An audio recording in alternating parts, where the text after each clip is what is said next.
Good morning, guys, and welcome to our channel. Today is 16th January 2021, Saturday, and our topic of discussion is about growth of Indian nationalism.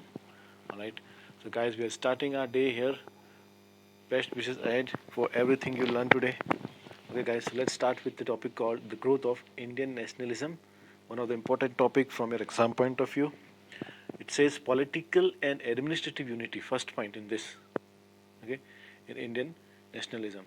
So one of the significant result of for the British conquest of India was the establishment of centralized state. Okay. It brought about a political and administrative unification of the country. The pre-British India was divided into numerous feudal states. Okay. Now here what is mentioned? Here is mentioned the word called feudal. Now what is the feudal? Feudal is the system of land ownership and duty. What it is? System of land ownership. All right. So it says the pre-British India was divided into numerous feudal states, frequently struggling among themselves to extend their boundaries. And what the states were doing, okay, at this time they were struggling to increase their boundaries. The British authority established a centralized state structure in India with a uniform regime of law. They enacted and codified laws which were applicable to every citizen of the state. These laws were enforced by a hierarchically graded system of tribunals. Okay. Now, what is this here? Tribunals. Okay. Tribunals means any person or institution who is having authority to judge. Like for an example, in a court, a judge can be called as a tribunal over there. In a village panchayat, sarpanch can be act as a tribunal. All right. Further, it says the public services brought about the administrative unification of the country. Okay. The establishment of uniform currency system, common administration, common laws, and judicial structure contributed to India's unification, which ultimately helped the rise of national consequences. Okay, guys. Now the second change which takes place during the time of this growth of Indian nationalism was English language and the Western education. Okay, so at that time the introduction of Western education was another important factor which paved way for the growth of nationalism. The three main agencies were responsible for the spread of the modern education in India.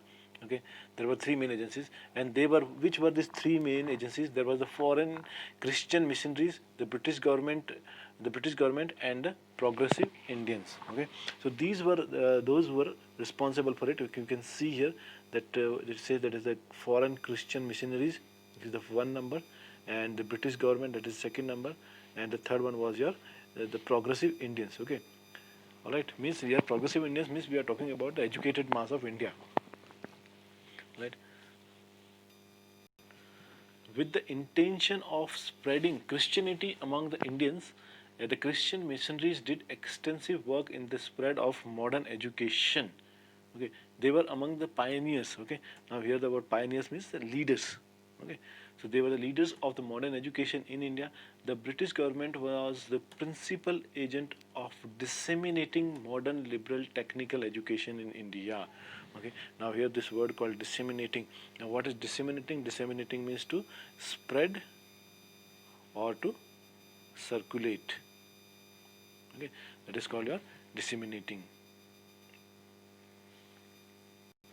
Further, it says that it establishes, okay, it established a network of schools and colleges in India which turned out a number of educated Indians well versed in modern knowledge.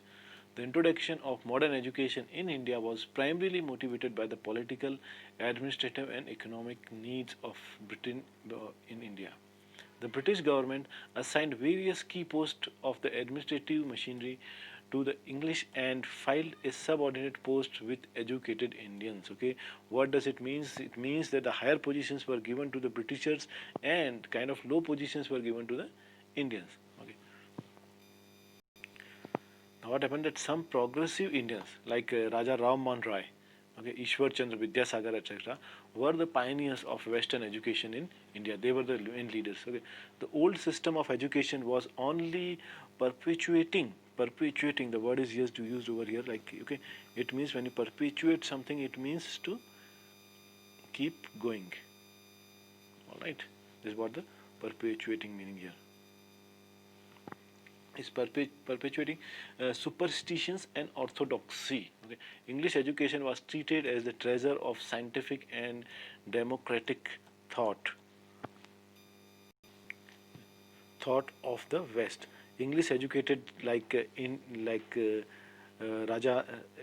Ram Mohan Vivekanand, okay, Gokhale, Dadabhai Naoroji, Firoz Shah Mehta, Surendranath Banerjee, etc., who led the social, religious, and political movement in India, were all English educated. Now, English language became the medium of communication among the educated Indian, okay, by which they could develop close contacts with one another. They also came into contact with Western ideas, cultures, and institutions through the medium of English language. It helped to build up a democratic and rationalist outlook. India, the ideas of nationalism, democracy, liberty, equality, socialism, etc., could be infiltrated to India. The philosophical ideas of okay, J.S. Mill, Thomas Paine, Jock Locke, Rousseau, Mizine, Gibraldi, etc., helped the growth of national consciousness. Now, such consciousness found expressions in the formation of the various organizations where people could meet and discuss the various problems of their motherland. Exchange of the views on the different subjects of social, political, and economic interest could be possible on a national scale. These educated Indians were instrumental in the political awakening and organizing of political movement in India.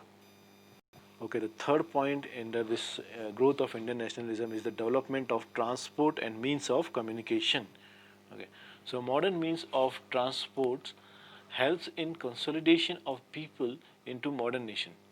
In India too, the establishment of the railways. Okay, what kind of changes took place here? The establishment of railways, constructions of the roads, canals, and organization of postal, telegraph, and wireless services all over India contributed in foregoing the people into a nation.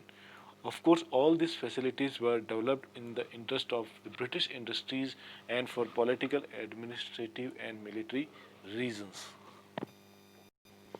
However, these modern means of communication helped the growth of political and cultural life of a national scale. It promoted the organization and functioning of a number of political organizations like Indian National Congress, All India Kisan Sabha, Youth League, All India Trade Union Congress, etc. The railways made it possible for the people of different towns, villages, districts, and provinces to meet, to exchange the views, and to decide upon the programs for the nationalist movements. Without the modern means of transport, no national conference could have been held. Okay, the fourth growth in Indian nationalism was the emergence of modern press. As a powerful social institution, the press facilitated the exchange of the thoughts on a mass scale within a short time. The introduction of the printing press in India was an event of revolutionary significance. Raja Ram Mohan Roy was the founder of nationalist press in India. Okay, so this may be important for you, that who was the founder of it. So Raja Ram Mohan Roy was the founder of the nationalist press in India. Okay, now further it says that his Sambad Kumudi. Okay, Sambad Kumudi is the name of the newspaper in Bengali. It was published in year 1821. Okay, this guides, you need to remember this. Okay, and Mirat ul Akbar. Okay, in Persian. Okay, published in 1822. Okay, were the first publications with the distinct nationalist and democratic progressive orientation. Okay, so these are some of the important points which you need to remember here. Sambad Kumdi in Bengali, which was published in 1821, and Mirat ul Akbar in Persian, which was published in 1822. Okay, was the first publications of at that time. Further, it says the emergence of a number of nationalist and vernacular newspapers. Okay, vernacular here means in the local languages. Okay, this word vernacular is used. Okay, it means in the local languages. So the vernacular newspapers also played a vital role in mobilizing the public opinion and awakening the national consciousness. Okay, among them were Amrit Bajar Patrika, the Bengali, the Bombay Chronicles, the Tribune, the Indian Mirror, the Hindu, the Pioneer, the Madras Mail, the Maratha, the Kesari, etc. were the major one. All right, this you need to remember all these names here. These papers have played an important role in exposing the failure of the British government in providing the welfare measures to the people. Okay. Among the news agencies, the Free Press News Service played the most important role in distributing the newspaper from the nationalist standpoint. Okay, so now guys, this is important thing here, that which newspaper agency played the vital role to distribute the newspaper. So that is called the Free Press News Service. Okay, this was the news agency which played an important role to distribute this newspaper. Further, it says that the national movement was possible due to the facility of political education and propaganda provided by the press. Okay, with its help, the Indian national group were able to popularize among the people the ideas of representative government. The press also brought the news of international world, which made the people conscious of their own position in India. The nationalists in India were very much eager to protect the independence of the press. Okay. Raja Ram Mohan Roy was the first fighter who filed a petition in the Supreme Court of Kolkata, along with some enlightened nationalist Indians such as Dwarkanath Tagore, Harsh Chandra Ghosh, Chandra Kumar Tagore, okay, Prasanna Kumar Tagore, etc. For this purpose, the struggle for the freedom of the press has been an integral part of the national movement in India. Okay, the fifth point under the growth of Indian nationalism was economic exploitation. Okay, that what happened during this time. The worst feature of the British rule in India was the economic exploitation of all classes. Britishers came to India as traders, and their primary motive was how to gain financial benefit. The Industrial Revolution in Britain necessitated the import of raw materials from different foreign countries and to search extensive market for its goods outside. Okay, India provided both of them. The British government maintained its civil services and military forces at the cost of India. Attempt was made to destroy the indigenous Indian industries to expand the public demand for British industrial goods, while heavy import duties were put on Indian goods to restrict their entry into British market. There was free trade policy for the transaction of the raw material or the British goods in India. Leaders like Dadabhai Naoroji, Mahadev Gobind Ranade, G.K. Gokhale, etc. analyzed the economic impact of colonial rule in India. The economic exploitation to such a high extent had a great repercussion on the growth of Indian nationalism, and the people agitated against the foreign government. Okay, so this kind of economic exploitation which Indians were facing, so this made them indirectly angry, or it gives them a platform or a reason to fight against the Britishers. One of the main reason was that economic exploitation. Our sixth point under this is the revival of the glorious Indian heritage. Okay, when Indians were developing a sense of inferiority complex being exploited under the colonial rule, the glorious heritage of India was revived by some Western scholars like Max Muller, William Jones, Charles Wilkins, etc. They translated some Sanskrit texts into English and attempted to prove the supremacy of ancient Indian culture, its heritage and philosophy. Some Indian scholars like R.G. Bhandarekar, H.P. Shastri, etc. also helped in reviving the past glory of India.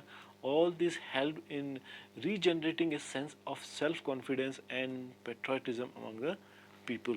Patriotism is to love for one's nation. The point number 7 under this, it says that the impact of international events. Okay, several movements and events in the foreign countries also help in awakening the national consciousness. The Declaration of Independence by USA in 1776, the French Revolution of 1789, the unification of Italy and Germany in 1870, defeat of Russia by Japan in 1904, etc., inspired the Indians. Okay, so this is how the Indians they get inspired that they can also fight for their rights. Okay, they become confident. Means the Indians become more confident that it would be possible to fight against the mighty British authority for the right to self-determination. The world events thus motivated Indians and promoted the rise of nationalism. Okay, our eighth point is about the social and religious reforms movement. Okay, so the various social and religious reform movements which took place in India during the British rule were nothing but the expression of the rising national consciousness of the people. Okay, it means the people were becoming day by day more aware about their rights. Okay, and their freedom. The new educated class who imbibed the liberal Western culture recognized the need of reforming social institutions and religious outlooks as these were regarded as obstacles to national advance. A number of organizations like Arya Samaj, Brahmo Samaj, Ramakrishna Mission, Theosophical Society, etc., helped in bringing movement of reformation and renaissance in India. Okay. These movements aimed to eliminate the privilege from social and religious fields to democratic, social, and religious institutions of the country and to promote individual liberty and social equality. Further, it says they shout to establish the equal rights of all the individual irrespective of their caste or sex. In this way, the national democratic awakening found expression in all the fields of national life. In politics, it gave birth to the movement of administrative reform, self-government, home rule, and finally independence. The racial arrogance and the rude behavior of the Britishers towards the Indians had played a significant role in making them conscious of their condition. Okay. The British government did not allow the educated Indians to avail any opportunity to serve in higher administrative posts. The age limit for Indian civil service examination was reduced from 21 to 19 years and the examination was held in Britain purposely. See, this challenge actually intended to debar, okay, here the word is used, debar. Debar means, here see I show you this word here. Okay. It means to prevent, okay, or stop. Okay, so it debarred the Indians from entering the civil services. Okay, so what the Britishers they were doing, they were purposely organizing the civil services examination in England so that the Indians find it hard to reach over there to give the examination. Okay, further, it says enactment of a number of laws further created widespread discontent among means unhappiness among the Indians. The Vernacular Press Act curbed the liberty of Indian press. The Arms Act prohibited the Indians from keeping arms without license. Abolition of import tax on foreign cotton clothes harmed the Indian textile industry. During the viceroyalty of Lord Ripon, the Indian judges were allowed to have the right to try Europeans along with the Indians as per the provision of Albert Bill. Okay, but the Britishers opposed the bill tooth and nail means wholeheartedly, and ultimately they succeeded in getting the bill amended suitable to their interest. The amendment. Now, this amendment exposed the policy of racial discrimination of the British government. Okay, Lord Curzon not only adopted certain unpleasant measures to hurt the self-respect of the Indians, he even ordered for the partition of Bengal to suppress the rising Indian nationalism. Okay. Uh, Further said, the partition order created widespread resentment among the people. The use of Swadeshi goods and boycott of foreign goods were adopted as effective techniques for expressing the resentment. Okay, and now what is this term called resentment, which is coming up again and again? This is your what I can say. It's a feeling of displeasure. Okay, feeling of displeasure. That is called a resentment. Okay, the feeling of resentment of the people, the resentment of Indians against the repressive policies and racial arrogance of British authorities helped in strengthening Indian nationalism. Okay, so this all helped. Okay, so these were the main factors. Okay, which was so Indians become like kind of against the Britishers at that time. Okay. Okay, so now this is our last point under the topic called growth of Indian nationalism. Now the last point, point number 10 says that emergence of conscious middle classes. Okay, so what happened during that time? Let's see ahead. The Bipin Chandra is one of the opinion that the foundation of the Indian national movement were laid by the emerging group of modern intelligentsia. Okay, now what is this term intelligentsia here means? See, now this word is used, intelligentsia. Okay, it means scholars. Okay, what it is, scholars. So initially, these groups adopted a very positive approach towards the colonial rule. They early realized that since India had come under the rule of most advanced country in the world, she would be highly benefited with such connection. India would be turned into a major industrial power with its immense natural and human resources. The very period of the development of industrial capitalism in Britain witnessed the underdevelopment in India. Okay. They even noticed a connection between the two. A.R. Desai refers to neo-social classes which included in, included the middle class like the Indian traders and business communities, landlords, money lenders, educated Indians recruited in lower posts, etc. Each group though had different interests, yet they realized that their interest could not be protected under the British rule. Okay. Now, this group had taken a leading role in developing a sense of patriotism among the people. The consciousness of this new social class found expression in the formation of a number of associations prior to the founding of All India National Congress. Ultimately, the Indian National Congress emerged as a platform for the organization of national movement. So guys, all these factors have jointly promoted, all these 10 factors which we have studied, they have jointly promoted the growth of nationalism in India. Indian nationalism was not the handmaid of a particular class, but the result of a common consciousness among all classes of India. From 1885, the Indian National Congress helped in widening and consolidating the growth process of nationalism. Ultimately, it had brought independence in India. Okay, so guys, this is all about the growth of Indian nationalism. We have discussed this into another 10 topics. Okay, I hope now this topic is clear for you. Okay, so thank you for watching, and I wish you a joyful and a wonderful day ahead. Thank you very much, and have a nice day. Bye bye.